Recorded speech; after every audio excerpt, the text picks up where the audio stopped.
Here we go. There we go. We've found them. We've found them.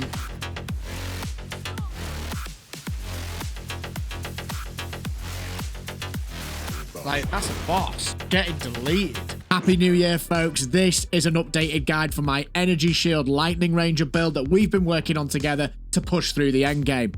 This build walks through juiced up T15 and T16 maps with ease and uses nothing more than the use of Lightning Arrow and some clever interactions between the Heralds and cold damage, utilizing Orb of Storms and Lightning Rods and cast on shock as usual in boss fights, all while still integrating our lovely energy shield as a backbone to keeping us nice and tanky. It also does a fantastic job of clearing breaches, which makes things feel much safer and methodical than the previous iteration of this build. Now, as you've loyally been following this build since we started playing PoE 2 together, I'm going to provide you with some different options and approaches to allow you to make this transition, which will range from being quite budget to a little bit more on the expensive side. And I recognize that a lot of you don't have as much time as me to play this game, so I'm very wary that a lot of you have bought a lot of pure Lightning Ranger stuff, and I want to make sure we can transition towards this new build together if you would like the option to do so. As always, I'll be updating this along with other PoE content, so please do be sure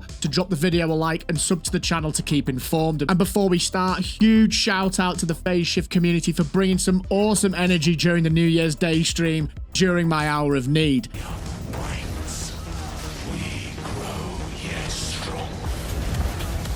Oh my! Special mentions go to Arrowsway, CPA, YouGod, and that mad lad Tom for all the help and support in putting this build together. Now, let's get into it. Now, in terms of the skills, a lot has changed since the previous iteration of this build, and if you haven't already, folks, make sure you go and follow Fubgun on YouTube. An absolutely fantastic top-level PoE player that I have taken a great deal of inspiration from, and I am learning boatloads every day, so make sure you go and show some love over there. Great channel, really great PoE creator. In terms of Lightning Arrow, we're starting off with Martial Tempo, nothing surprising there. 25% increased attack speed, an absolute must-have. Straight into Primal Armament. This gives us 25% increased elemental damage, but where things start to change, folks, is we are now using Ice Bite. Now, this skill supports attacks that you use yourself. It freezes an enemy with the supported skills, infusing all your attacks with cold damage for a short time, and attacks gain 35% of the damage as cold damage for 3 seconds on freezing an enemy with supported skills. This is really important for creating that synergy between the two heralds that we're about to speak about in a moment. And finally, we've got Heft in here, which has moved up from Lightning Rod in the previous build, and this just gives us more flat maximum physical damage. You can use Inspiration here to lower the mana cost of Lightning Arrow instead of Ice Bite, but I would really recommend trying to get some other form of mana regen, mana leech on your rings, on your gloves, on your bow, whatever it might be, to become self-sufficient and to get away from that support gem, because it does hold the damage back and the way that this build works quite substantially. Moving on to Lightning Rod, nothing strange here to start with. We've got Scatter Shot, we've got Concentrated Effect for that increased 40% more area damage.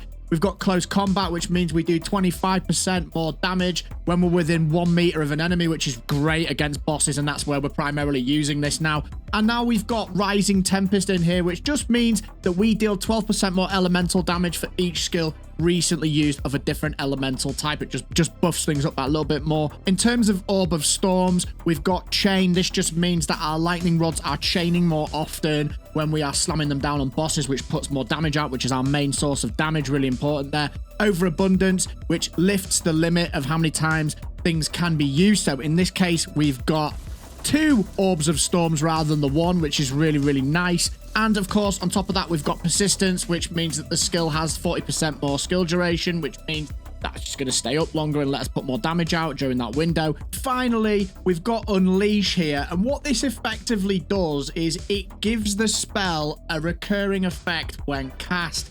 You can get a maximum of 2 seals here, and I've moved the camera so you can see down here the little number 2 next to my Orb of Storms. That disappears once we cast it, and then it trickles back up. There you go. And what that does is it just means that things recur more often, so it's putting even more damage out there. It's just multiplying the chain effects and the damage that when we're throwing the lightning rods down is doing. Now, Herald of Thunder and Herald of Ice. This is where things start to get a little bit more complicated, so bear with me. In terms of Herald of Thunder, we are speccing this with Cold Infusion, which means that Herald of Thunder gains 25% damage as extra cold damage, and it lowers the amount of fire and lightning damage that this does. This might seem counterintuitive, but just stay with me. We're also going to socket this with Glaciation to cause 50% more freeze buildup. So we're now doing cold damage with our lightning attacks alongside the lightning in a diminished way. And we're also building freeze up as well. We've also got long shot on here as normal, so we're doing more damage to enemies that are more than 7 meters away. It's 35%, really important. And finally, we've got cold penetration on there to penetrate the cold resistance by 30%. In terms of Herald of Ice, we've got Innovate, and what that does is it allows us to infuse our attacks with lightning damage if we kill a shocked enemy, and we gain 35% of our damage as lightning damage for 3 seconds after that, which is really important because we are now using Conduction with our Ice Herald, and that gives us 100% more chance to shock. And I'll skip straight to the end here. This combines with Overcharge, which increases the magnitudes of our shock inflicted with the supported skills. We've of course got Magnified Effect to create a bigger AoE, but you've seen in the footage how everything is just exploding, shattering, and disappearing essentially. This synergy between these two heralds is what is making this happen. We're kind of making them swap what they do, and it makes a really nice synergy that rolls between each other. In terms of cast on shock, absolutely nothing has changed here, folks. We're socketing this with Ball Lightning, as you all are very familiar with, along with Impetus, so that gives us 40% increased energy. We've also got Energy Retention, which gives us a chance to have half of the energy cost refunded. Really great when we're fighting bosses. And of course, Deceleration, which just means our Ball Lightning has a much slower projectile travel speed, which means it procs lots more on the lightning rods, and that is what does all that crazy damage that you see against bosses. Now, in terms of survivability, we're still rolling with Wind Dancer for the obvious reasons. Make sure you've upgraded this along with the other gems to 20% full quality using the Gem Cutter Prisms. This just gives us another step of defense when we're getting the evasion rating stacked on top of us. And this is socketed on this build with Blind, Culling Strike, and Expanse. Now, Expanse, I think, could be a bit of a waste of time, if I'm honest, but unfortunately, my spirit is not high enough to have a buff in there permanently that requires a bit of spirit. So if you have a bit more than me,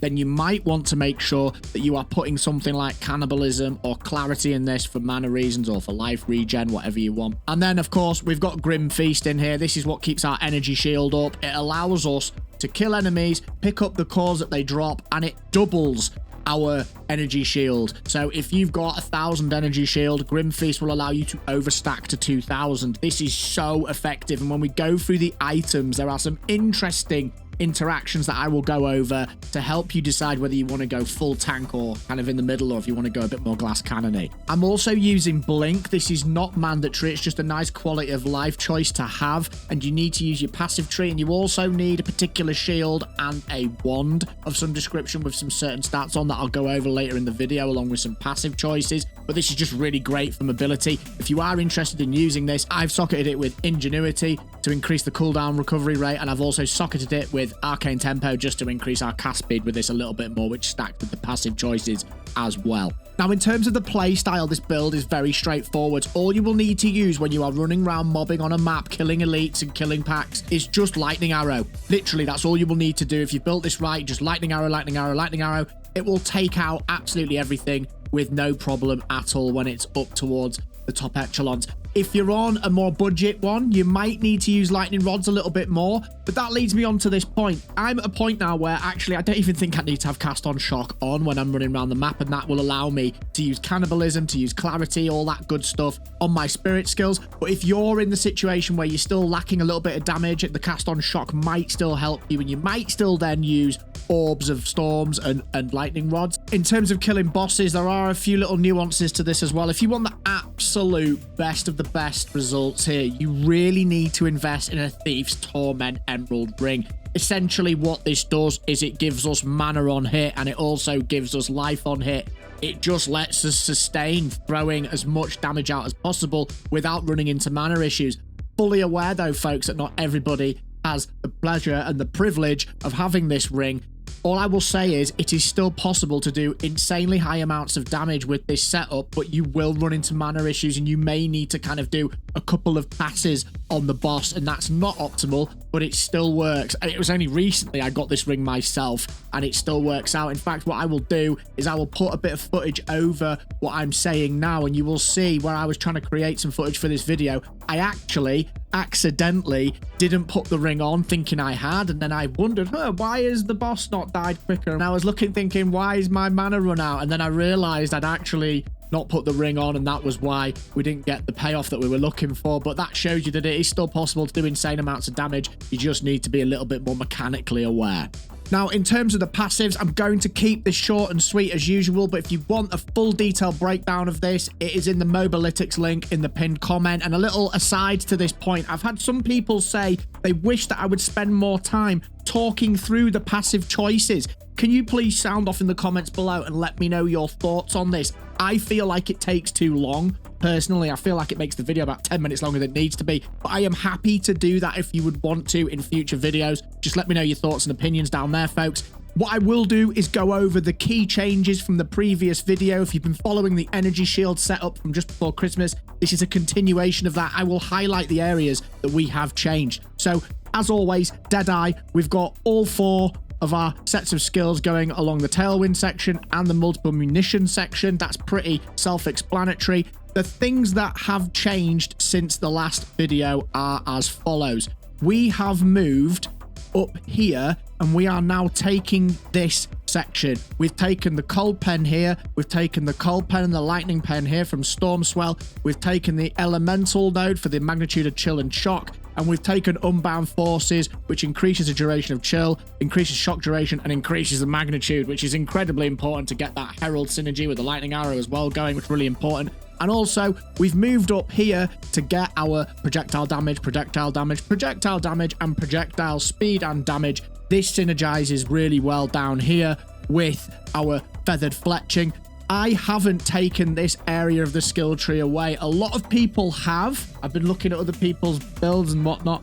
What has also changed is we've taken away some of our defensive contributions from this area here, which we were using for most of the builds, I believe.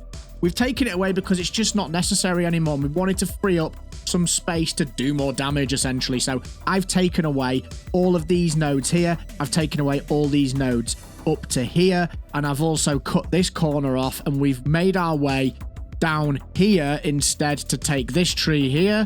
And also this tree here is very important, folks. Increased stun build-up, freeze. It's really, really strong. It helps us get those procs off with the heralds really nicely. And in terms of the blink technique, we've gone for a little bit of a budget method down here. We've taken it this way for our second set of skills because we've tried to get as much cooldown recovery rate as possible and a bit of area of effect. And we've also got ourselves some weapon swap speed as well, just to make that blink effect a little bit quicker. It's not ideal, but it certainly does the job, folks.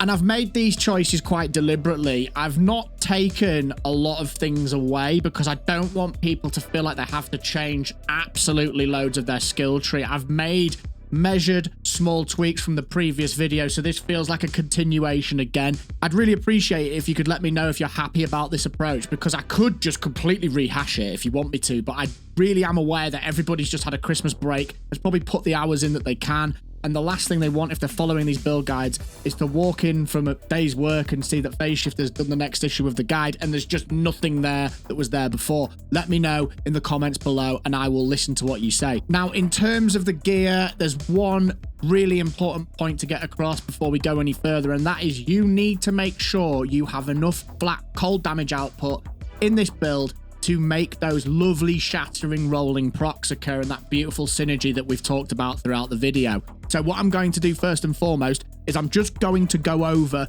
the different ways, the different combination of items and approaches you can take to get this cold damage off, and then I will fill in the blanks of all the other items that aren't relevant to that, but are relevant to our survivability perhaps. So first and foremost, if you are lucky enough to have a bit of money to spend, or perhaps you've already got this, then the first and most important method to get this to work is having the following: a bow, a quiver, and some rings that all have flat cold damage on them.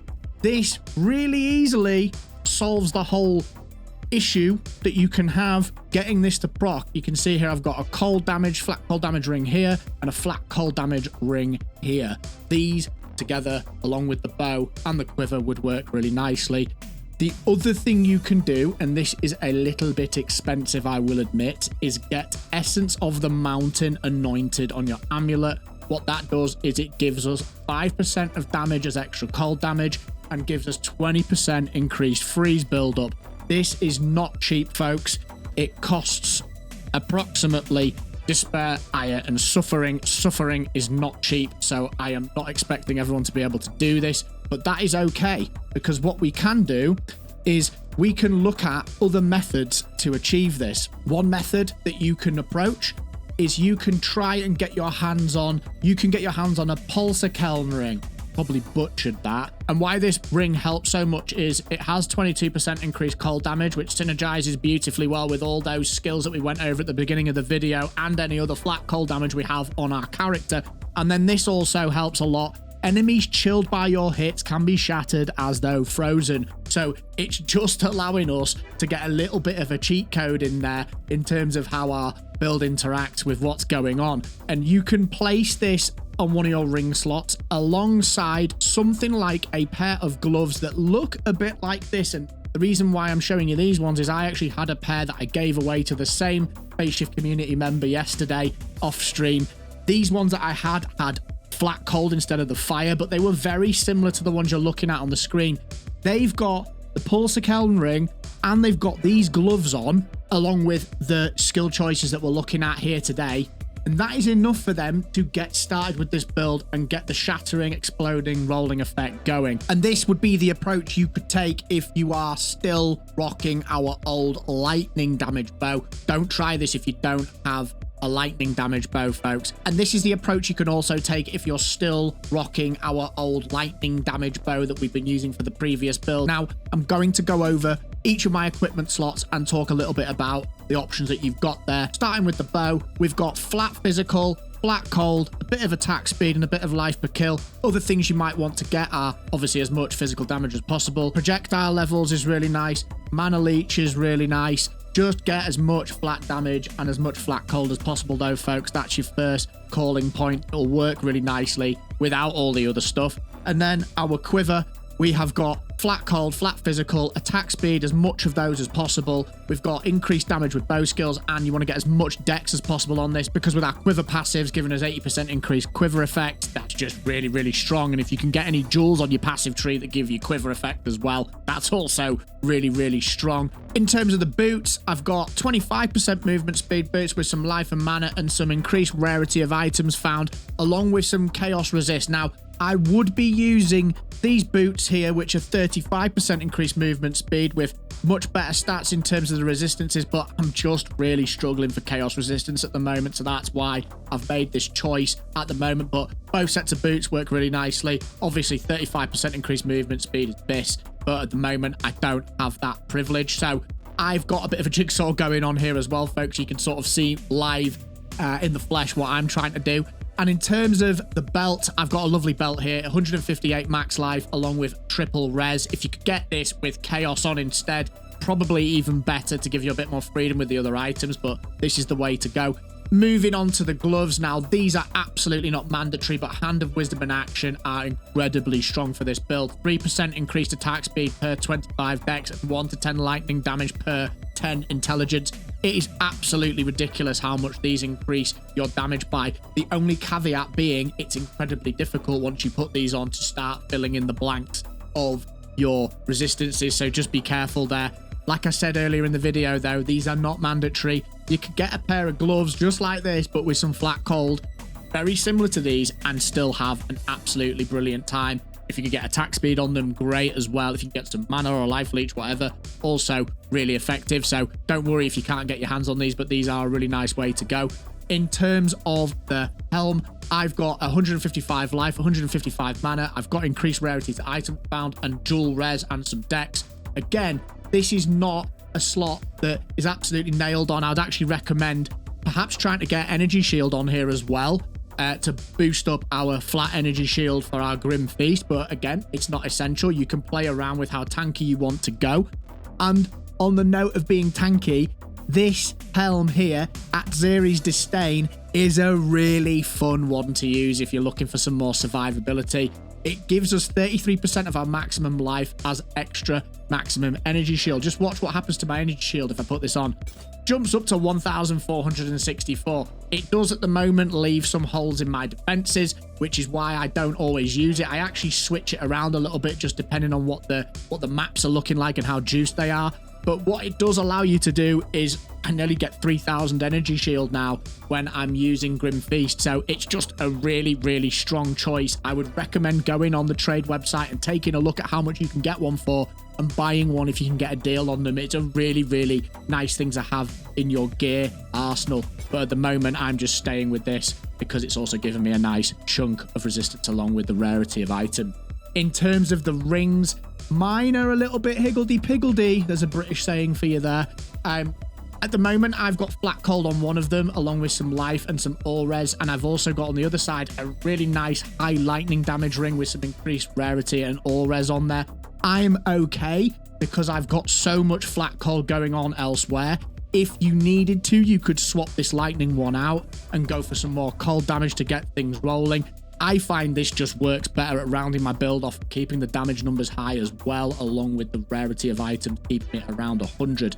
Now, we talked about the ring slot earlier in the video. This is absolutely awesome if you can get hold of it. Thief's Torment. It only allows you to use one ring. You only wear it when you're doing boss fights. But if you have this in your bag before a boss fight and swap to it, it just means you've got infinite mana, basically. So it's incredibly strong when you're fighting bosses. Moving on to the amulet, it's really important that you have at least 40 spirit on your amulet, if not higher, and just whatever else you can get on there. Elemental resistances are obviously really important. Any stats that you're missing, any life that you're missing, and of course, anointments for things like Essence of the Mountain. I was using this one up until not so long ago. I was using this one with absolutely boatloads of attributes on it, and a lot of increased maximum energy shield. And Ancient Aegis, if you want to lean into the tanky side a little bit more, along with the helm I just showed you, this is really nice because this gives you a increase to energy shield based off your body armor. It gives 60% increase. It synergizes wonderfully well with this golden circlet that we've just looked at, and I would recommend putting them together if you're feeling that your survivability is a bit all over the shop. Perhaps you're just getting the ball rolling and you want to go for a more budget approach. That's a really nice way to go. And finally, we're looking at the chest, which must be, in my opinion, a dual evasion rating energy shield if you want to run the Grim Feast build. This has got a really nice amount of energy shield. I think you want to be really aiming for the sweet spot of around 300. You might struggle if you don't have much currency. You might need to go a little bit further down and go to 250, but try and get something that's got mandatory spirit, 40 minimum, and cold res, lightning res. I've got 18 chaos res on this. This is a nice chest. I would recommend trying to get some chaos on your chest if possible, but this is kind of your backbone to your whole build. I would really recommend that you try and aim for something similar to this. And then on the Switch, I mentioned the blink approach. I'm going to go over this very quickly. If you want to know more about it, sound off in the comments below. I've got this shield kindly given to me, the Crest of Ardora. This gives us increased cooldown recovery rate, increased mana rate, and I've also got this siphoning wand, which gives us 26%, and I've also got this siphoning wand, which gives us 26% increased cast speed and +2 level of all spell skills. It just lets us move around the map a little bit quicker occasionally. So it's not the fastest, but it does let us blink, which is really fun and very effective at getting out of a difficult situation, which I'd fully recommend, folks. I'm fully aware I've said a lot there, so please do let me know in the comments below if you have any questions or perhaps thoughts. Maybe you think I've got something wrong. I'm totally open to learning from people in the comments as well, and I'll likely be streaming when you've watched this video, so please do come in and say hi. check out this next video. It's got you covered. Take care of yourselves, keep having fun, come check out a stream on YouTube or Twitch, and I'll see you in the next one.